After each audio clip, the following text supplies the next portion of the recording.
Welcome to number 1 news. This is Mallika. Mala Madiga ఉపకులాలన్నీ కలిసికట్టుగా పనిచేయాల్సిన తరుణం వచ్చిందని senior IPS P V Sunil Kumar అన్నారు. సమస్య వచ్చినప్పుడు దానిని ఎదుర్కోవటానికి మాలా మాదిగా కలయిక అవసరం ఎంతైనా ఉందని సునీల్ కుమార్ అన్నారు. ఆదివారం నాడు అంబేద్కర్ ఇండియా మిషన్ ఆధ్వర్యంలో విజయవాడ ఎంబీ భవన్ లో దళిత గలం బహుజన బలం రౌండ్ టేబుల్ సమావేశం జరిగింది. ఈ కార్యక్రమానికి అతిథులుగా senior IPS P V Sunil Kumar పాల్గొన్నారు. ఎస్సీ ఎస్టీ దళితవాడ పంచాయతీల్లో 1000 మందిలో 500 మంది మాలా మాదిగలే ఉంటారని, వారి కోసం ప్రత్యేక గ్రామ పంచాయతీలు ఏర్పాటు చేయాలని senior IPS P V Sunil Kumar demand చేశారు. మొన్న మధ్య కాలంలో మా ఇంటికి మందకృష్ణ మాదిగ గారు అనుకోకుండా ఒక కార్యక్రమానికి వచ్చారు. వ్యక్తిగత కార్యక్రమానికి వచ్చినప్పుడు ఇది గతం ఏదో అయిపోయింది, ఇక మీదట మనం అందరం కూడా కలిసి పనిచేయాలి. మాలా మాదిగా ఈ ఉపకులాలందరూ కూడా కలిసి పనిచేయాలి. దానికోసం మీరు చొరవ తీసుకొని మొట్టమొదటి కార్యక్రమం రాష్ట్రంలో ఆ దిశగా మాలా మాదిగా ఐక్యత దిశగా మీరే ఏర్పాటు చేయండి అని చెప్పి వారు నన్ను కోరటం జరిగింది.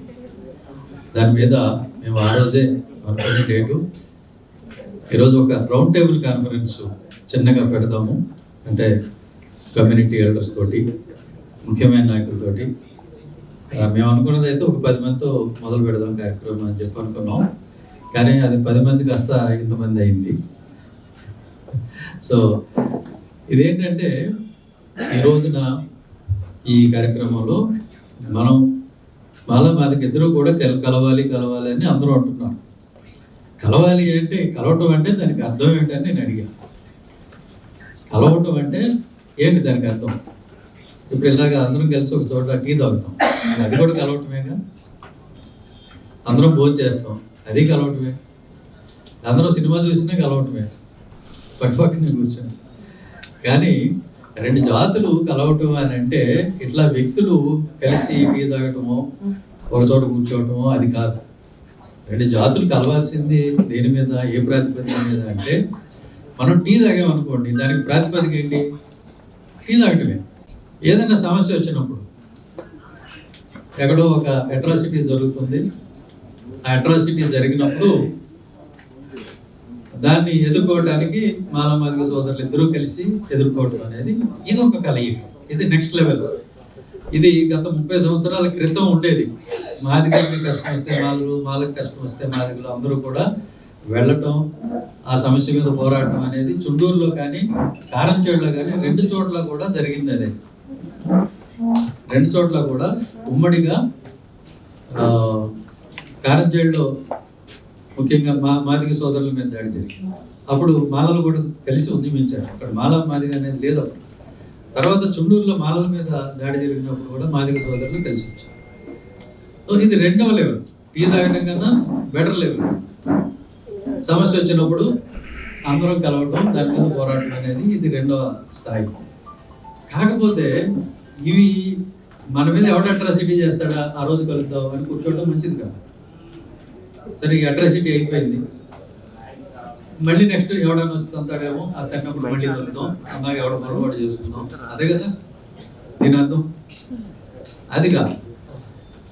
దీనికి నిర్వచనం ఏంటంటే కలవటం, కలిసి పనిచేయటం. అంటే 2 కులాలు ఆయన ఊరేగింపు చేసుకుంటుంటే అంబేద్కర్ గారు ఊరేగింపు అనుకుంటా, అంబేద్కర్ గారు ఊరేగింపు లేకపోతే బెటర్గా ఉంటా. అంబేద్కర్ గారు ఊరేగింపే కదా అది చేస్తుంటే, మీ ఊరేగింపు ఎప్పుడు గ్రామంలోకి వచ్చే ఆనవాయితీ లేదు కదరా, మీరు ఎందుకు వచ్చారని అడుగుతున్నారండి. అంటే మీకు మీరు ఉండండి, మాకు మేము ఉంటామని వాళ్ళు చెప్తుంటే సిగ్గు లేకుండా మనలో కొంతమంది సిగ్గు లేని వాళ్ళు ఏమంటున్నారంటే, లేదు మేము అక్కడే ఉంటాం. ఎందుకంటే వీళ్ళు బాగా అలవాటు పడిపోయారు బానిసత్వానికి, మోచేతి నీళ్ళకి, సాయంత్రం అయ్యేసరికి ఇంత పడే మందుకి, వాటికి బాగా అలవాటు పడిపోయిన మనుషులు ఈ రకంగా మాట్లాడుతూ మొదలుపెట్టారు. నేనేమంటా అంటే, మీకు బానిసత్వం అంత సరదాగా ఉంటే ఈ దళితవాడి పంచాయతీ అయిన తర్వాత మా దళితుల దగ్గర కూడా మీరు బానిసత్వం చేసుకోవచ్చు. ఆ డబ్బులు మా దగ్గర ఉంటాయి, అప్పుడు ఆ మందు ఏదో మా సర్పంచే పోయిస్తాడు. మీకు మీ ఉపాధి ఎక్కడికి పోదు.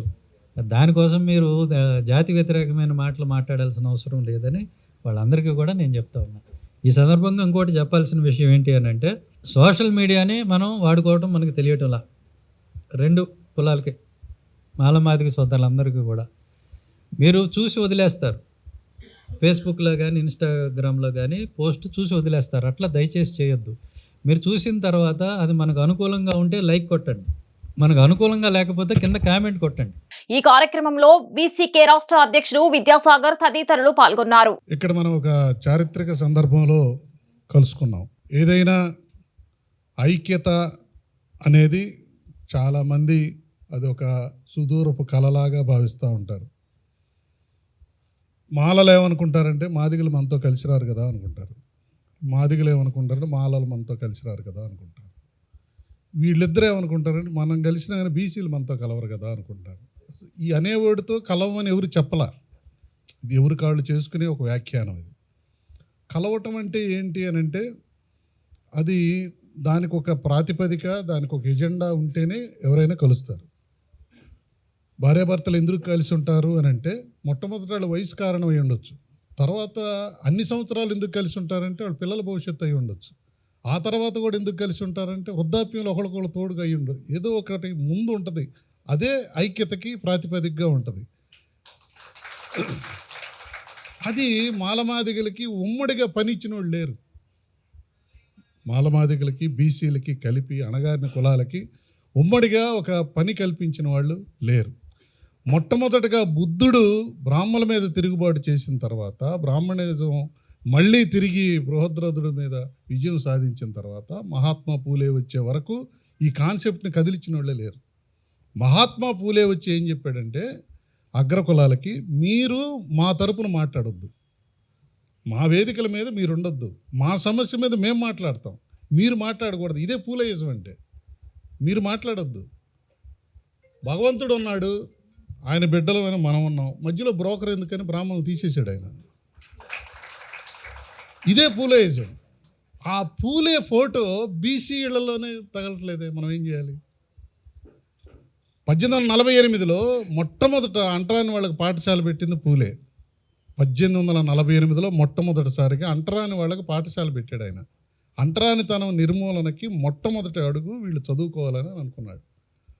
ఆడవాళ్ళ వెనకబాటుతనానికి వాళ్ళు చదువుకోవాలని వాళ్ళకు ఒక పాఠశాల పెట్టాడు ఆయన. అలా పెట్టినప్పుడు ఎస్సీలందరూ పూలేని బీసీగా చుట్టం ఏంటి? ఒక ఎస్సీ వాడలో కూడా పూలే విగ్రహం లేకపోవటం ఏంటి? అన్యాయం కదా.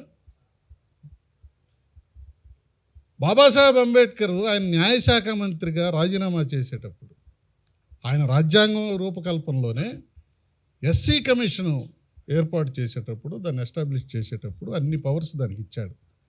ఎక్కడైనా అట్రాసిటీ జరిగితే ఎస్సీ కమిషను దాని మీద విచారణ జరిపి పార్లమెంట్లో చర్చ చేయాలి. ఎస్సీ కమిషన్ నుంచి పార్లమెంట్కి వెళ్ళాలంటే మధ్యలో పోస్ట్ మ్యాన్ ఎవరు అనుకున్నారు? రాష్ట్రపతిని పెట్టాడు అంబేద్కర్ పోస్ట్ మ్యాన్గా. రాష్ట్రపతి పంపించాలి పార్లమెంట్కి, ఇదిగో SC commission, national SC commission ఇది ఈ సమస్య పెట్టింది, దీని మీద చర్చించి మీరు చర్య తీసుకోవాలని చెప్పారనమాట. అలా ఎస్సీ కమిషన్కి on par with SC commission ఎన్ని అధికారాలు ఉంటే అన్ని బీసీ కమిషన్ పెట్టాడు ఆర్టికల్ 340లో. బీసీలకి సంబంధించి ఆయన కాలేకర్ కమిషను రావటానికి నెహ్రూ మీద ఒత్తిడి తీసుకొచ్చాడు. దాని పర్యవసానమే బీపీ మండలం, దాని పర్యవసానమే ఇప్పుడు బీసీలు అనుభవిస్తున్నటువంటి రిజర్వేషన్. అది అంబేద్కర్ కృషి. మరిన్ని లేటెస్ట్ అప్డేట్స్ కోసం చూస్తూనే ఉండండి నెంబర్ 1 న్యూస్. సామాన్యుడి చేతిలో సామాజిక అస్త్రం.